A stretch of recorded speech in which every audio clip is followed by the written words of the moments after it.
Сайн байцгаана уу? Зүүнний мэдээ сонины 7 хоногийн таймыг сэтгүүлч Бацаахан таймч нэмсүрэн нар хүргэж байна. За 5 гарагийн дугаарын онцлог материал амьдралын тойрог болон байдаг. Тэр энэ 7 хоногийн амьдралын тойрог болонд нь сонирхолтой зочин оролцсон байгаа.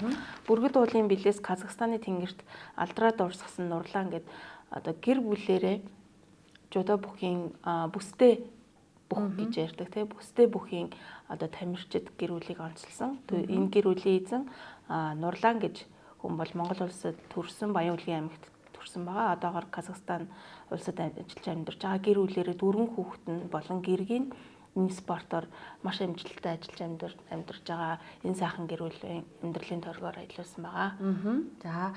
За leadership forum боломдоо бид одоо тэр бом мод сангийн тэргүүн захирал эдийн засагч эрх зүйч Баярмаг урьж ярилцсан байгаа. За Баярмагийн хувьд одоо эдийн засагч эрх зүйч мэрэгжилтэй тэгсэн мөртлөө одоо ингээд тий мод тариад Монголд ингээд маш олон мод одоо нутагшуулах гад тий явж ийн гэдэг бол бас их сонирхолтой байлаа. За тэгэхээр одоо энэ мод тарихын нүүрс тий одоо юу гэдэг тий олон улсад бол маш юм эдийн засагтай маш холбогдоод тэгээд энэ мод тарингаа одоо бас эдийн засгийн асуудлуудаа шийдэх ийм боломж болцоо байна шүү гэдгийг бол манай leadership forum болонд орж ерөнхийдөө гарц гаргалгаар ярьсан байгаа. За энэ нийтлэлийг бас манай даваа гарагийн дугаараас унших боломжтой. За мягмар гарагийн дугаарын бас нэг онцлог материал бол одоо Монгол Улсын 3 дахь ерөнхийлөгч намрын Инх Баяргаан байр суурь байгаа. Тэрээр одоо ТV-с телевизэд одоо ирж ээлжид ярилцлага өгсөн. За Инх Баяргаан энэ удаа бол ерөнхийдөө засгийн газрыг огцруулсан улсын их хурлын тогтоолыг одоо үндсэн хууль зөрчсөн гэж үзсэн. За мөн одоо ерөнхийлөгч хориг тавих байх гэдэг ерөнхийдөө агуулгаар байр сууриа илэрхийлсэн. За ерөнхийдөө улс төрийн одоо энэ талцал хуваагдал одоо энэ ойлгомжгүй байдал бол Монгол Ардын намын даргын асуудлаас эхэлсэн шүү дээ тий одоо даргаа сонгох гээд хоёр талд ерөнхийдөө өрсөлдөөн өрнөсөн. За тэгвэл одоо Монгол Ардын намын их хурал эх сарын 15-нд ерөнхийдөө товлогдож намын даргын асуудлаа ерөнхийдөө эцэлэх юм байна. За энэхүү даргын хувьд бол ерөнхий сайд нь одоо намын дарга байна тий. Намын дарга нь ерөнхий сайд байна гэдэг бол Монгол Ардын намын дүрмд байдаг. Тэгэхээр тийм учраас одоо ерөнхий сайдаар ажиллаж байгаа хүн бол намын дарга байна гэдэг энэ зарчмаар ерөнхийдөө намын дарга одоо сонгуула дараагийн одоо Монгол Ардын намын дарга бол ерөнхийдөө ерөнхий сайд зандан шатар байх ёстой гэдэг байр суурийг илэрхийлсэн. Гэвч одоо ингээд тий олон улсад ерөнхийдөө яг энэ нөгөө ерөнхий сайд намын дарга байна гэдэг энэ агуулга бол ерөнхийдөө үйлчилдэг тий тэрийг тэр зарчмаар бол Монгол улсын одоо энэ парламентд ёсыг төлөвшүүлж байгаа энэ одоо цаг үед бол тэр зарчмаа бариад явах нь бол зүйтэй юм аа гэдэг байр суурийг илэрхийлж байлаа. Монгол улсын 3 дахь ерөнхийлөгч намрын Инх Баярын хувьд одоо 1996-аас 2000 онд одоо парламентд сөрөг хүчний одоо цөөнхийн намын бүлгийн даргаар ажиллаж байсан. Тэр хугацаанд бол одоо их сайхны засгийн газар, тэгээ элбэг доржийн засгийн газар, за наран цэцэрлэгтийн засгийн газар гэдэг ерөнхийдөө засгийн газрыг огцруулах тийм одоо төслүүдийг маш олон өргөн барьж ирсэн те тэр үеийн цөөнхийн одоо маш одоо сайн ажилласан учраас 2000 оны сонгуулиар Монгол Ардын нам одоо 72 судал авсан. Тэгэхээр одоо парламентэд цөөнхийн бүлэг нь ерөнхийдөө ямархуу байдлаар ажиллах те яаж одоо асуудлаа ил тод гаргах уу. За тэгээд ерөнхий сайдыг огцруулахдаа үндслэлээ маш тодорхой гаргаж ирэх ёстой тий. Гэтэл одоогийн энэ зандан шатрыг огцруулах байгаа энэ үндслүүд бол маш ойлгомжгүй байна гэдэг агуулгыг ярьсан. Тухайлбал одоо хууль зүйн сайдаар Инх Баярыг томилгож байгаа энэ одоо томилгоог нь тий нэг үндслэл нь болоод явж байгаа. Гэтэл энэ томилгоо ерөөсөө нөгөө алавжаагүй яг ерөнхийлөгчөд танилцуулсан одоо парламент дээр хилцэж эхлээгүй батлагдаагүй байгаа гэсэн үг тий. Тэгэхээр ерөнхий сайдыг огцруулахдаа одоо тий батлагдаагүй эцэлэгдээгүй байгаа энэ мэт асуудлуудыг маш их ингэж оруулж ирж ус төржүүлж байгаа нь бол бас парламентд ёсод одоо нийцэхгүй гэдэг агуулгаар байр суурь илэрхийлсэн байгаа. 100 түүчэлэх зүүнний мэдээ сонин цаасан хэвлэл болон цахим хэлбэрээр уншигч танд хүрч байна. Иргэдээ өмөөч өвчин. Үндэсний өдөр тутмын сонин зүүнний мэдээ. За 5 гарагийн дугаарын одоо гол материал бол манай сонины уламжлалт одоо үзэл бодлын талбар гэдэг нэлээд бас хүмүүсийн анхааралд хүртдэг олон хүний бас санал бодлыг зэрэгцүүлэн сонсдог энэ булан байдаг. Тэгэхээр энэ буланд энэ 7 хоногт ерөнхий сайдыг огцруулсан үндсэн хууль нийцсэн тухай асуудлыг хөндөж олон экспертээс асуусан байгаа. Тэгэхээр ер нь одоо экспертүүд энэ талаар юу гэж дүгнэж байна? Ерөнхийдөө манайх одоо үзэл бодийн чөлөөт талбар болондоо олон талын байр суурийг хүргэдэг шүү дээ. Тэгээ энэ удаа одоо ерөнхий сайдыг огцруулсан засгийн газрын тогтоол нь одоо үндсэн хууль зөрчсөн эсэх асуудлаар бол судлаачдын байр суурийг хүргэсэн, талуудын байр суурийг хүргэсэн. За ер нь бол одоо үндсэн хууль зөрчсөн гэдэг байр суурийг бол олонх одоо дийлэн хоолонхоо нь хүргэжлээ. Ер нь бол үндсэн хуулийн зарим нь бол үндсэн хуулийн цэц одоо маш энэ одоо маргааныг маш хурдан хүлээж аваад тий юу ачлаа маш хурдан ингээд маргаа үүсгээд за их судлын хуралдаанаа товолчлоо гэдэг асуудлыг бол ярьж исэн. Тэгээд ер нь үндсэн хуулийн одоо холбогдох зүйл заалтуудыг одоо энэ парламентын энэ удаагийн тогтоол ялангуяа одоо байнгын хорооны саналаар тий ерөнхий сайдыг огцруулах дэмжихгүй гэдэг төрийн байгуулалтын байнгын хорооны санал одоо их хурал дээр дахиж орж ирээд ерөнхий сайдыг дэмжихгүй саналыг дэмжихгүй гэдэг. Тэгэхээр нөгөө нэг одоо гишүүдийг толгойг эргүүлсэн. Тийм, толгойг эргүүлсэн. Тийм томьёоллоор санал хураасан тий.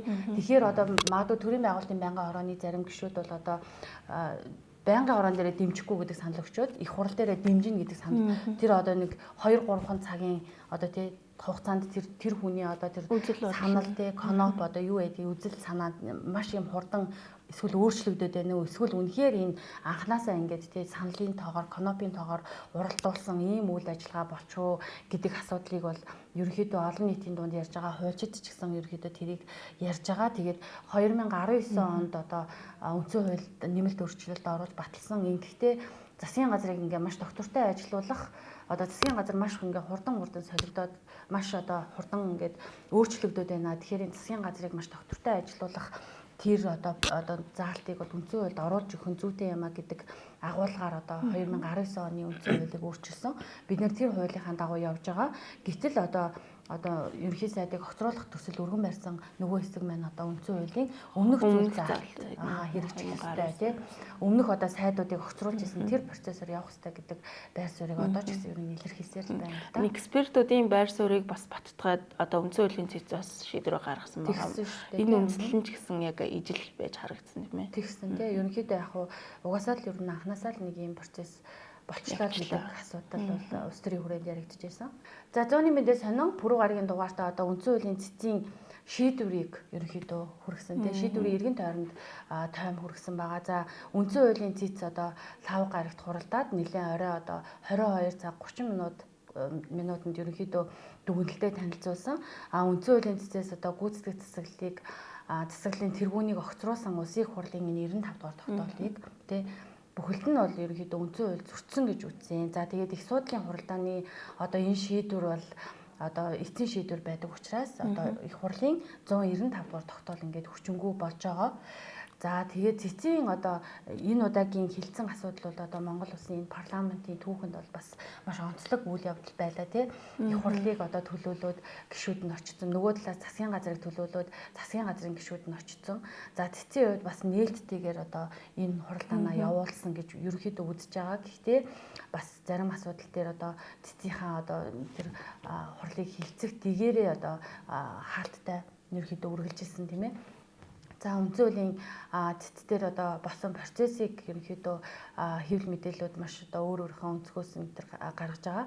Ер нь бол одоо цэцгийн хуралдаан ямар дэвтэй байдаг вэ гэдгийг бид нар бол бас өмнө нь бол төдийлөн сайн мэддэггүй байсан бол энэ удаагийн хуралдаанаас тий маш өндөр дэвтэй их хурлын гишүүд тэнд очиод тий бас дураараа бас ингээд авирж болохгүй тий цэц бас өөрийн дэгээрээ явах хэвээр за хожигдож орж ирээд ч юм уу тий за цэцгийн одоо тухайн хуралдааны даргалагч маань одоо тайлбараа өгнө тэрэггээгүй байхад одоо бас төрүүлж дуурайд тий одоо улсын их хурлын гишүүд яг нөгөө чуулгандаа байгаа юм шиг иймэрхүү байдлаар тэнд бол одоо тиймэрхүү авирыг ингээд гаргаж ирсэн бол одоо цэцгийн хуралдаан бол ийм биш ээ гэдгийг бид нар бол олон нийт одоо орон даяараа ерөнхийдөө харлаа. За мөн улсын их хурлын гишүүд маань одоо бас өөрсдийнхөө үзэл санааг хамгаалах тий өөрсдийнхөө явж байгаа одоо хуулийн төсөл юу гэдгийг өөрсдийгөө зөвтгөх тэр тал дээр бол маш одоо хангалтгүй байгаа нь ерөнхийдөө бас тийм дүгнэлтэд ерөнхийдөө хүрж штэ тий яг хуу цэцгийн хуралдааныг бол тэгж орхиж гарна гэдэг бол бас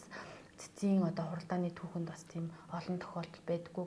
За Пүрэв гарагийн дугаарын бас нэгэн онцлог нийтлэл бол одоо дэлхийн мэдээ дэлхийд дахинд болж байгаа үйл явдлуудаас бас томилоо оруулсан байгаа. Тэгэхээр одоо Япон улс шинэ ерөнхий сайтай болсон. Одоо дэлхийн нийтийн бас нэлээд анхаарлыг татсан үйл явдал болсон. Тэгэхээр эрх хөрөгч намын шинэ лидер Төмөр Хатагтай гэж нэрлэгдэж байгаа. Хатагтай Санаи Такаичи бол шинэ засгийн газрынхаа бүрэлдэхүүнийг өнгөрсөн энэ 7 хоногт танилцуулсан байгаа. Тэгэхээр энэ засгийн газрын хувьд 19 сайдтай түүний 2 нь эмэгтэй байхаар танилцуулсан.